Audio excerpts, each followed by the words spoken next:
is the most advanced neurological assessment and remediation program for the symptoms of learning difficulties, including dyslexia, dyspraxia, and attention difficulties which have been caused by cerebellar developmental delay.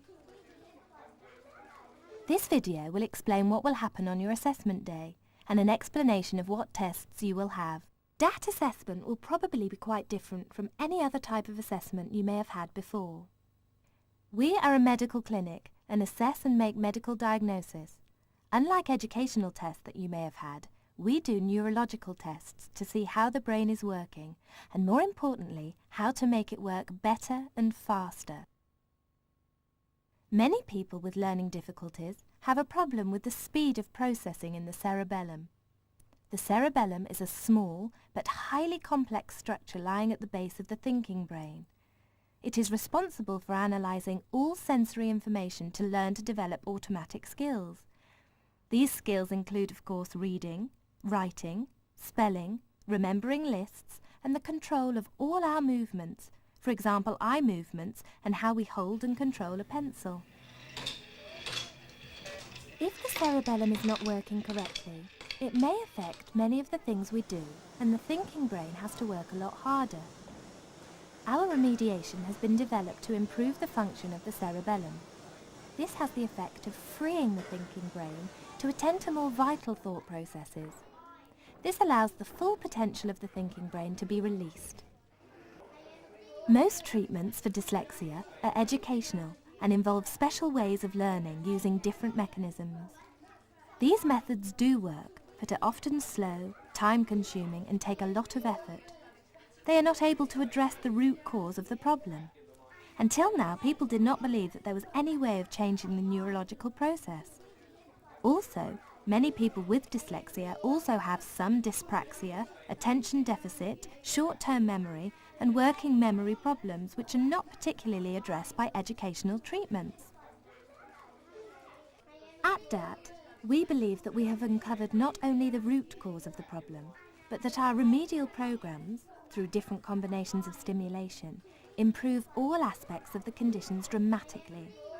This often causes a substantial reduction in the symptoms of dyslexia, dyspraxia, and/or attention difficulties. This more holistic approach to all the symptoms of this condition, and not just the reading and writing problems, allows a more complete improvement in all the difficulties encountered. This usually causes rapid improvement in self-esteem, social skills, and in many cases, interest and ability in sporting activities. We do think we've seen a massive change in him. I mean, there's still a long way to go because he did have a lot of voids, you know, there were a lot of areas that he needed help with, but I definitely see him moving forward, and his teacher feels the same. So any parents really, that's what you've got to focus on. That's what it's all about, and that's what it's worth bringing your children to do. If you can help them in any way, then try it, I feel. Try it and see, you can't lose.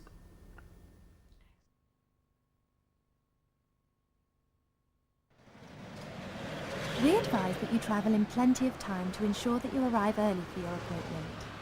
Travel in cars especially can have an effect on the balance testing due to the constant stimulation of the balance system. If you take medication which has been prescribed, we advise you to continue it.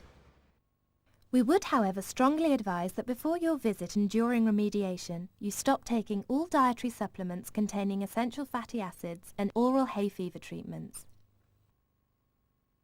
For adults, this means no alcohol or recreational drugs in the previous 24 hours. On arrival at the DDAT Centre, you will be welcomed by our friendly reception staff. There will be a waiting area where you will be taken and offered drinks. The day will contain several assessments with some rest periods between to prevent tiring. Please be patient, as not every patient test lasts the same length of time, and this may cause some delays. You will be asked to fill in an ability questionnaire. This will assist us in identifying how you see the problem and what you would expect to achieve from the treatment. Next will be the posturography test. As you can see in the video, this machine measures how well we balance under increasing degrees of disturbance of your vision and balance systems. It is in fact good fun and perfectly safe. Before taking the first test, your specialist will take a measurement of your height for your records, and you will be asked to remove your shoes for both this and your first test on the posturography machine. The dynamic posturography machine is used to measure your ability to balance under varying conditions. The machine measures your body's response to movement, and all you have to do is simply stand as still as possible and stare straight ahead. The machine then runs a number of tests. The harness is only there for safety purposes and not because you will be dropped or pushed in any way. Your specialist will be present, and if any family member wants to be with you, they are very welcome. It is important that you concentrate fully whilst on the posturography machine. Parents are asked not to communicate with their child, as this could result in having to redo the tests. This sophisticated testing system can analyse firstly how we can use our senses appropriately for control of our posture.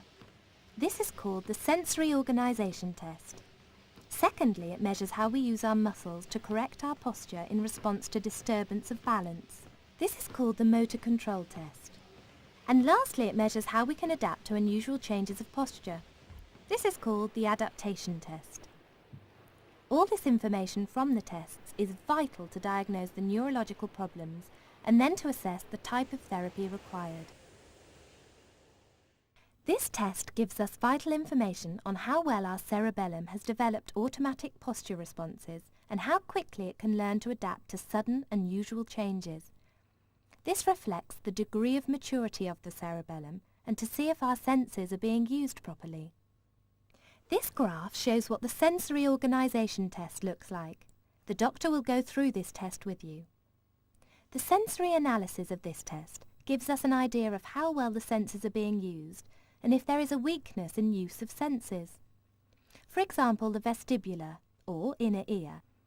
If this column is too low, it indicates poor use of this sense and can affect not only how well we balance, but how well the cerebellum is functioning. The cerebellum uses this vestibular sense not only for balance, but for controlling the speed of sensory processing. During the sensory organisation test, we will also assess the centre of gravity alignment and the strategies used to balance. The motor control test looks at how quickly the muscles react to forward and backward movements, and the strength of muscle contraction when we correct our posture.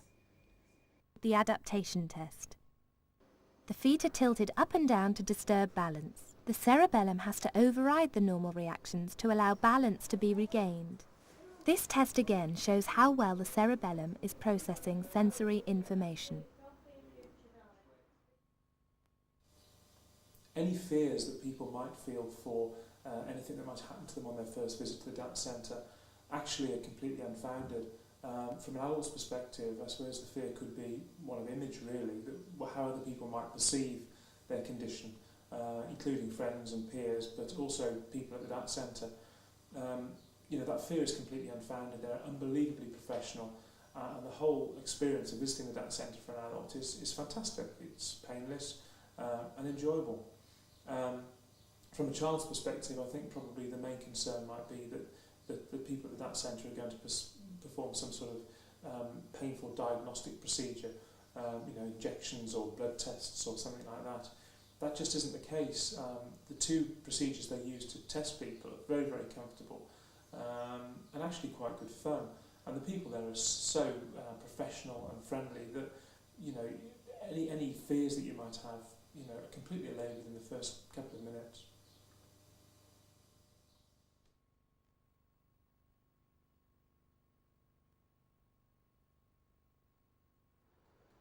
This test is designed to measure how your eyes react to movement.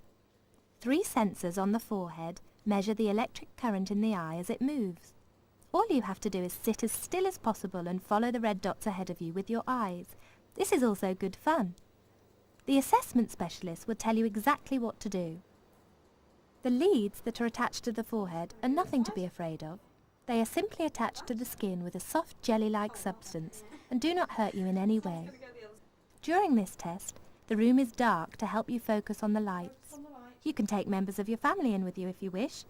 This test cleverly analyses the eye movements which are controlled by the balance system and the cerebellum. The eye tracking test looks at how the eyes can accurately track a light moving horizontally from right to left and back again. The speed is increased and the accuracy of tracking is measured. This gives us an idea of how well the cerebellum has developed accurate automatic eye movements. Poor performance in this test can confirm cerebellar immaturity and will often show exactly why there are problems with reading skills. Other tests are performed, also looking for signs of cerebellar immaturity. This includes saccades testing. A saccade is a very rapid eye movement from one point to another, tracking a movement occurring on the screen. We also check to see if the eyes can accurately fixate at one point without drifting away, and also how well we can track a stream of lights moving across the screen. Try to concentrate on it. Better. Keep it going, keep it going, keep it going, keep it going, come on. Well done. All these tests give vital clues to the underlying neurological weakness and helps us to exclude other possible causes. We will also perform an assessment of learning skills, which are often a problem in people with dyslexia and cerebellar processing problems. These tests give us clues as to where the main processing problems lie and include tests of memory, phonological analysis, word segmentation, visual and auditory ability.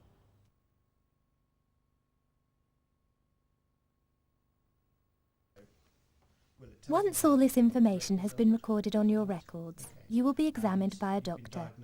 Our doctors are fully qualified medical practitioners with special training and expertise in the analysis and understanding of the test that you will be doing. He will be looking carefully at your history to get an idea of the severity of the symptoms of cerebellar developmental delay, including the symptoms of dyslexia, dyspraxia, and/or attention difficulties.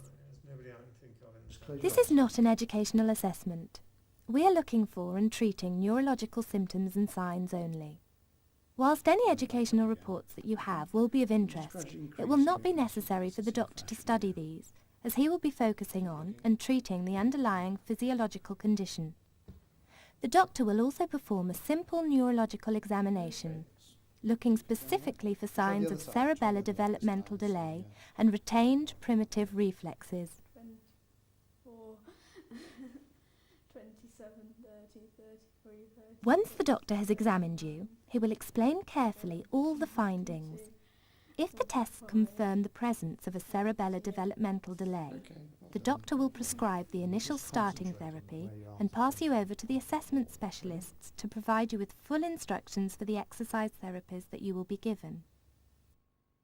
You will also receive an explanatory video to help you to perform the exercises effectively. The first visit to DDAT will take several hours.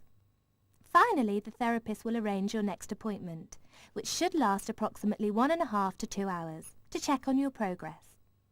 When you get home after the first visit, it is very important to do the exercises twice a day. They only take about 5 minutes. Every few weeks you will return to the centre for further tests to assess your progress, and depending on the results, we will give you new exercises to do. These progress visits will continue until you have completed the programme. Some people improve quite quickly, whilst for others it may take longer. Many report that they carry on making even more improvements long after their programme has been completed. Feel free to ask us any questions any time during your visit to the centre. Our therapists work hard to make your day go as smoothly and efficiently as possible. We hope that this video will give you a full understanding of the assessment day and explain the type of tests performed. We are really looking forward to seeing you.